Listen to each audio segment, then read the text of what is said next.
Hi friends, எல்லோரும் எப்படி இருக்கீங்க? நல்லா இருப்பீங்க. பேசும் கிரகங்களிலிருந்து உங்கள் நித்யா ராஜேந்திரன். ஃப்ரெண்ட்ஸ், இப்போ ஒரு வீடியோ ரொம்ப வைரலாக இருந்தது. அதாவது அந்த வீடியோவில் ஒரு லக்னம், இந்த லக்னம் இதை செய்யும் அப்படின்னு சொல்லி ஒரு வீடியோ. அந்த அந்த பதிவில் வந்து ஒரு அம்மா, அவங்களும் ஜோதிடர் தான். அவங்க என்ன சொல்லியிருந்தாங்க அப்படின்னா, விருச்சக லக்னம் ரொம்ப பவர்ஃபுல்லான லக்னம்.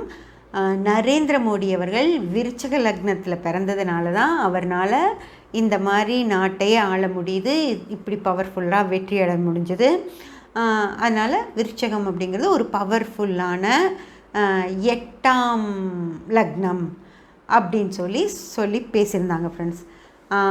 ஓகே, விருச்சக லக்னத்தை பற்றி நரேந்திர மோடி அவர்கள் சிறப்பாக தான் வெற்றி அடைஞ்சிருக்காரு. அவர் விருச்சக லக்னத்தில் பிறந்திருக்காரு அப்படிங்கிறதெல்லாம் சிறப்பு தான், இல்லைன்னு நான் சொல்லலை. ஆனால் விருச்சக லக்னத்தில் பிறந்ததுனால மட்டும்தான் மோடி அவர்கள் அந்த மாதிரி ஒரு நிலையை அடைஞ்சிருக்காரா? விருச்சக லக்னம் அப்படிங்கிறது வெற்றி வாய்ப்புகளை தரக்கூடிய லக்னமாக, 8ஆம் லக்னமாக இருக்கிறதுனால விருச்சக லக்னம் சிறப்பான இது இருக்கா அப்படின்னு சொல்லி நல்லா யோசிச்சு பாருங்கள். இப்போது விருச்சக லக்னத்தில் பிறந்த எல்லாருக்கும் அந்த மாதிரி சிறப்பான ஒரு வாழ்க்கை அமைஞ்சிருச்சா? ஓகேங்களா? அப்படி இருக்கா அப்படின்னு சொல்லி யோசனை பண்ணி பாருங்கள். நீங்கள் எத்தனையோ பேர் இதை பார்த்துட்ருக்க எத்தனையோ பேர் விருச்சக லக்னமாக இருப்பீங்க இல்லையா?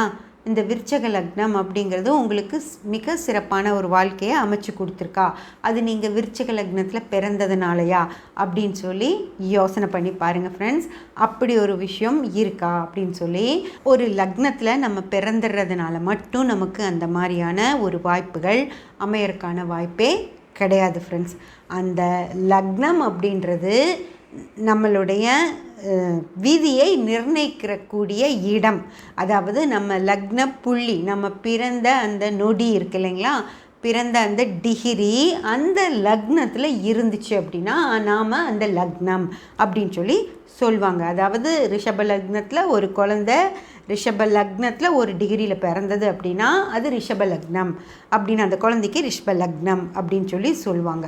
அந்த மாதிரி எப்படி சந்திரன் இருக்கிற இடத்த நம்ம ராசி அப்படின்னு சொல்கிறோமோ, அது மாதிரி நம்ம லக்ன புள்ளி விழுந்த இடத்த நம்ம லக்னம் அப்படின்னு சொல்லி சொல்கிறோம். ராசியை விட லக்னம் அப்படிங்கிறது இன்னும் முக்கியமான விஷயம். ஏன் அப்படின்னு சொல்லி பார்த்தீங்க அப்படின்னா, நம்மளுடைய லக்ன புள்ளி விழுந்த இடத்த தான் நம்மளுடைய லக்னம் அப்படின்னு சொல்கிறோம் இல்லைங்களா? அந்த லக்னத்தில் இருந்து தான் நம்மளுடைய அந்த முதல் கட்டம் அப்படிங்கிற விஷயம் ஆரம்பிக்குது ஃப்ரெண்ட்ஸ். அதாவது லக்னத்தில் என்ன இருக்கணுமோ, புரிஞ்சுதுங்களா? லக்னத்தில் நம்மளுடைய தலை இருக்கும். அந்த மாதிரி லக்னத்தில் தான் நம்மளோட தலையெழுத்து என்ன, நம்ம வாழ்க்கை எப்படி அமைய போகுது அப்படிங்கிற எல்லா விஷயமும் நம்ம லக்னத்தில் தான் இருக்கும். அதனால் நம்ம லக்னம் என்ன அப்படின்னு நம்ம தெரிஞ்சுக்கிட்டோம்னா நம்மளுடைய முதல் கட்டம் அதுதான் அப்படிங்கிறது வந்து நம்ம புரிஞ்சுக்கிறதுக்காக அந்த நம்ம லக்ன புள்ளி விழுந்த கட்டத்தை நம்ம லக்னமாக எடுக்கிறோம். அந்த லக்னத்தில் பிறந்தவங்களுக்கு பலன் சொல்கிறதுக்கு நிறைய விஷயங்கள் இருக்கும். அதாவது 5ஆம் பாவம் எது, 6ஆம் பாவம் எது, 10ஆம் பாவம் எது அப்படின்னு சொல்லி நம்ம லக்னத்தை வச்சு தான் நம்ம கணக்கு போட முடியும். அதனால் லக்னம் அப்படிங்கிற விஷயம் ராசியை விட ரொம்ப ரொம்ப முக்கியம் ஃப்ரெண்ட்ஸ். ஓகேங்களா?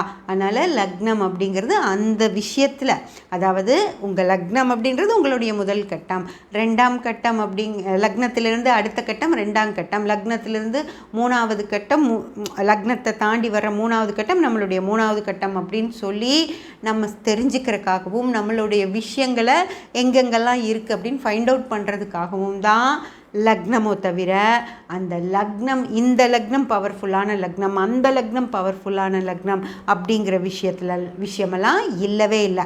இப்போது இந்தியா முழுக்க தேர்தல் நடந்துச்சு. விருச்சக லக்னக்காரங்க நரேந்திர மோடி அவர்கள் விருச்சக லக்னம், அவர் ஜெயிச்சிட்டாரு. ஓகே, விருச்சக லக்னத்தில் பிறந்த எல்லாருமே ஜெயிச்சிட்டாங்களா? தேர்தல் நடந்தது இல்லைங்களா? இந்தியா முழுக்க நடந்துச்சு. விருச்சக லக்னக்காரங்க தான் எல்லாருமே ஜெயிச்சிருக்காங்களா? ஓகேங்களா? இந்த கேள்விக்கு பதில் இருக்கா? விருச்சக லக்னக்காரங்க தோக்கவே இல்லையா? இந்த தேர்தலில் தான் கேட்குறேன். அதே போல் ஒரு ஸ்போர்ட்ஸ் நடக்குது அப்படின்னு வச்சுக்கோங்க, அதில் விருச்சக லக்னக்காரங்க மட்டும்தான் ஜெயிக்கிறாங்களா? இல்லைங்களா, வேறு லக்னக்காரங்களும் ஜெயிப்பாங்க. ஒரு சினிமாலன்னு பார்த்தீங்கன்னா விருச்சக லக்ன ஆக்டர்ஸ் தான் ஜெயிக்கிறாங்களா? அப்படி இல்லை. ஒரு பிஸ்னஸ்லன்னு பார்த்தீங்கன்னா விருச்சக லக்ன பிஸ்னஸ்மேன்ஸ் மட்டும்தான் ஜெயிக்கிறாங்களா? அப்படியெல்லாம் கிடையாது. எல்லா லக்னக்காரங்களும் ஜெயிப்பாங்க, விருச்சக லக்னக்காரங்களும் தோப்பாங்க. அதில் வெற்றி அப்படிங்கிறது அவங்கவங்க சுய ஜாதகத்தில் எப்படி இருக்குது அப்படிங்கிற விஷயத்தில் தான் இருக்குது. அப்போது இந்த இந்தியா முழுக்க விருச்சக லக்னத்தில் பிறந்த பிச்சைக்காரங்களே கிடையாது இல்லையா? விருச்சக லக்னத்தில் பிறந்துட்டு பிச்சை எடுக்கிறவங்க இல்லவே இல்லையா? அவ்வளோ பவர்ஃபுல்லான அது விருச்சக லக்னம். அதனால தான் மோடி அவர்கள் வெற்றி அடைஞ்சார் அப்படின்னு சொல்கிறதுக்கு பதிலாக அவரோட ஜாதகம் பவர்ஃபுல்லாக இருக்குது, அதனால் அவர் வெற்றி அடைஞ்சார், அவருடைய ஜாதகத்தில் வல்லத்தன்மையாக கிரகங்கள் இருக்குது, அதனால் வெற்றி அடைஞ்சார் அப்படின்னு சொன்னால் கூட அதில் ஒரு நியாயம் இருக்குது ஃப்ரெண்ட்ஸ். அதை விட்டுட்டு விருச்சக லக்னம் அப்படிங்கிறது பவர்ஃபுல்லான லக்னம், 8வது லக்னம், அதனால தான் அவர் வெற்றிகளை குவிச்சிருக்காரு அப்படின்னு சொன்னால் அவருடைய பாஜக எம்எல்ஏக்களே பலரும் தோல்வி அடைஞ்சிருக்காங்க. அப்போது அந்த தோல்வி அடைஞ்சவங்களில் யாருமே விருச்சக லக்னம் கிடையாதா? ஓகேங்களா? இந்த கேள்விகள்லாம் வரும் இல்லையா?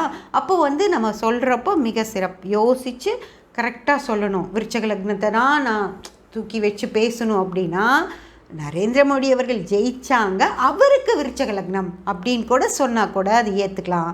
விருச்சக லக்னமாக இருக்கிறதுனாலேயே அவர் ஜெயிச்சார் அப்படின்னு சொல்கிறத ஏற்றுக்கவே முடியாது ஃப்ரெண்ட்ஸ். ஏன்னா ஜோதிடம் அப்படிங்கிறது இன்னும் நிறைய விஷயங்கள் கொண்டது.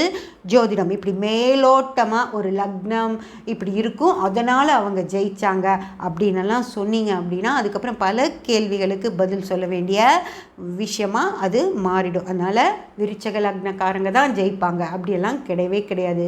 எல்லா லக்னக்காரங்களும் ஜெயிப்பாங்க, எல்லா லக்னங்களும் பவர்ஃபுல்லான லக்னங்கள் தான், எல்லா லக்னக்காரங்களும் தோப்பாங்க, எல்லா லக்னமே பவர் கம்மியான லக்னங்கள் தான்.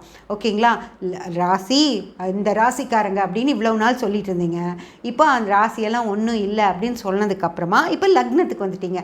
அதே விருச்சக ராசி தான் மோடி அவர்கள், ராசியும் விருச்சகம்தான், லக்னமும் விருச்சகம்தான். இங்கே போட்டிருக்கு பார்த்தீங்களா? ராசி விருச்சகம், லக்னமும் விருச்சகம்தான். அந்த லக்ன புள்ளி விழுந்தது விசாக நட்சத்திரத்தில். ஓகேங்களா? அனுஷ நட்சத்திரக்காரர் நரேந்திர மோடி அவர்கள். அப்போ இதெல்லாம் மட்டும்தான் சிறப்பு. ஒருத்தர் வெற்றி அடைஞ்சிட்டாரு அப்படின்னா அவருடைய நட்சத்திரங்களும் அவருடைய ராசிகளும் அவருடைய லக்னமும் தான் சிறப்பா? மிச்ச இருக்கவங்க எல்லாரும் சிறப்பில்லாமல் போயிடுவாங்களா? அப்படியெல்லாம் கிடையாது ஃப்ரெண்ட்ஸ். எல்லா லக்னமும் சிறப்பான லக்னம் தான், எல்லா லக்னத்துலேயும் பிரச்சனைகளும் இருக்கும். ஓகேங்களா? இந்த விஷயங்களை எல்லாம் தெளிவுபடுத்தணும் அப்படிங்கிறதுக்காக தான் இந்த பதிவு நான் போட்டேன். அதனால் என் லக்னம் தான் பெருசு, அவங்க லக்னம் சரியில்லை அப்படியெல்லாம் சொல்ல வேண்டியதில்லை. சப்ஸ்கிரைப் பண்ணி பெல் பட்டன் ப்ரெஸ் பண்ணி வச்சுக்கோங்க. அப்போ தான் நான் போடுற எல்லா பதிவுகளும் உங்களுக்கு கிடைக்கும். லைக் பண்ணி ஷேர் பண்ணி கமெண்ட் பண்ணிங்கன்னா எனக்கு சப்போர்ட்டிவாக இருக்கும். Thank you friends.